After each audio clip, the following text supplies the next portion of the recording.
ना प्रपत्र जो है दो कॉपी में बीएलओ लेके आते हैं। एक कॉपी में मतलब दोनों में आइडेंटिकल भरना है, एक कॉपी मतदाता के पास रहेगा और एक कॉपी जो है बीएलओ लेके फिर उसको डिजिटाइज करते हैं। और उसमें जो है आप देखते होंगे कि चार लगभग उसमें पार्ट में हम लोग डिवाइड कर सकते हैं। फर्स्ट पार्ट में एक प्री फिल्ड सारा इंफॉर्मेशन रहता है, मतदाता का वर्तमान जो वोटर लिस्ट है उसके अनुसार जो जो डिटेल्स है, कौन सा बूथ में है, क्रमांक में, फिर उसके बाद वर्तमान में जो फोटोग्राफ है।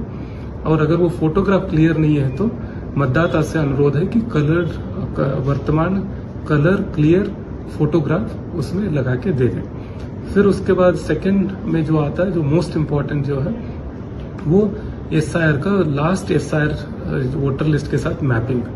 तो उसमें सेल्फ मैपिंग होती है। अगर 2003 के लास्ट एसआईआर में अपना नाम है तो एज इट इज उसका पर्टिकुलर जो डिटेल्स है, डिटेल्स के साथ उसका कौन सा जो असेंबली कंस्टिट्यूएंसी है, कौन सा सीरियल नंबर है, वो उसमें भरना है। अगर अपना नहीं है, अगर उनका दादा दादी या माता पिता, नाना नानी किसी का है तो वो उसी में ही सेकेंड पार्ट में राइट साइड वाले में उसको डिटेल्स भरना है। और उसके बाद जो है नेक्स्ट जो कॉलम जो है तो जो पार्ट 3 हम जो कहते हैं, उसमें वर्तमान में वोटर का सारे डिटेल्स, जैसे उनके फादर का डिटेल्स, मदर का डिटेल्स या हस्बैंड का डिटेल्स, फिर उसके बाद अपना आधार कार्ड, मोबाइल नंबर, ये सारे डिटेल्स भरेंगे। फिर लास्ट में अपना सिग्नेचर करके फोर्थ पार्ट में सिग्नेचर करके दे देंगे। तो ये बहुत थोड़ा सा शुरुआत में लगता है कि कठिन है, लेकिन काफी आसान है। और लोकतंत्र में भागीदारी होने के लिए निश्चित रूप से वो मतदाता को इसमें आगे बढ़ चढ़कर बीएलओ को मदद करे और अपना गणना प्रपत्र भर के दे और एक अपने पास रखे ताकि रेफरेंस के लिए वो बाद में मदद। और इसमें जो है लास्ट डेट के लिए मेरा अनुरोध है जिला प्रशासन का, जिला निर्वाचन कार्यालय का, कि वेट न करें।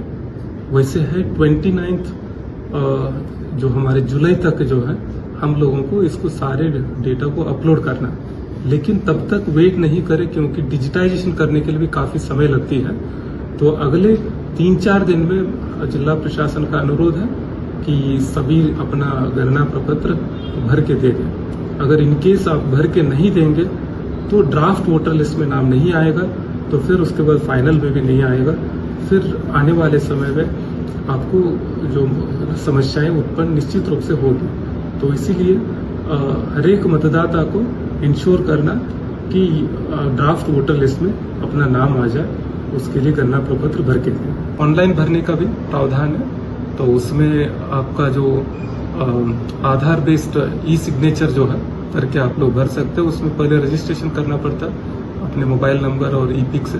फिर उसके बाद जो 2003 का जिसमें एसआईआर में जहाँ पे डिटेल्स है तो उसमें आप सर्च करके उसमें सिलेक्ट कर सकते हैं। सिलेक्ट करके अगर वो नहीं भी मिलेगा तो विदाउट मैपिंग भी आप उसको आपका ई साइन करके सबमिट कर सकते हैं। तो बहुत सारे लोग, खासकर जो देश से बाहर है और जो लगातार घर में नहीं रह पा रहे हैं और ऑफिस में रहते हैं पूरा, तो या बाहर तो शहर से बाहर है, तो ऐसे लोग इसका भी मदद ले सकते हैं।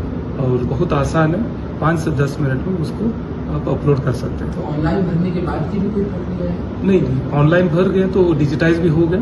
फिर उसके बाद ड्राफ्ट वोटर लिस्ट में उसका नाम आ जाएगी और फिर आगे की जो प्रक्रिया रहती है, अगर इनकेस कोई एनोमली में आ गया या अनमैप्ड में आ गया तो उनको एक नोटिस इश्यू होगा। अगर नहीं है तो वो ऑटोमेटिकली और आगे उनको कोई कागज देने की जरूरत नहीं पड़ेगी।